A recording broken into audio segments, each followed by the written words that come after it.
Sara Mila është shprehur kështu gjatë zhvillimit të Komisionit për Europën dhe Punët e Jashtme. Jam fëmijë demokracia unë, nuk jam fëmijë komunizmi si ju. Me këto fjalë në komision gjatë një debati të zhvilluar mes tyre, Mila i është drejtuar deputetes së Partisë Albana Vokshi.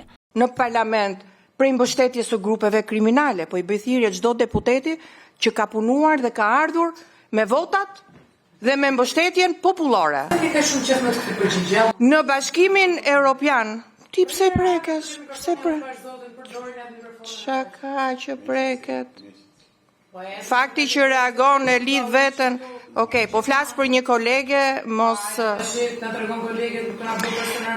Pra ata që kanë lindur para 9 vjetës janë të gjithë fëmijë komunizmi, përfshi këtu prindërit e afërmit, e çka ka Sara Mila e tjerë me radhë. Vetëm Sara është lindur në kohën e duhur. Domethënë kjo çupa duhet të jetë me fat të madh. E ka vendosur vetë kur të lindë ajo. Pra të vinte koha e duhur, pastaj të lindte ajo, se nuk mund të lindte në një kohë tjetër, as në komunizëm, as në diktaturë, as në Europë, pasi të kishte hyrë Shqipëria. Jo, ajo do të lindte pasi të binte komunizmi, që të quajë lindur pas komunizmit. E kishte vendosur vetë kjo çupa, dhe është pikërisht e njëjta që na mblodhi një mal me vota në Elbasan dhe askush nuk di ta sqarojë se si ndodhi. Një problem i madh për më tepër nga opozita është akuzuar si deputete që ka marrë votat e krimit, por kjo i përket një gjëje tjetër. Problemi është se këta deputetët e Ramës, disa mbajnë keca në dorë, disa i kanë kecat në tru. Si puna e kësaj Sara Milës që na qen ka me fat të madh dhe pas ka vendosur vetë kur të lind, sa ata që kanë lindur në kohën e komunizmit që kanë problem i madh. Në fakt po të shikosh brezat dhe të vlerësosh, problemi më i madh janë ata që janë lindur së fundmi, jo për shkak të teknologjisë, por për shkak të kecave që kanë në tru, se disa i mbajnë në dorë apo u shërbejnë, të tjerët i kanë në mendje. Pra quhen mendje keca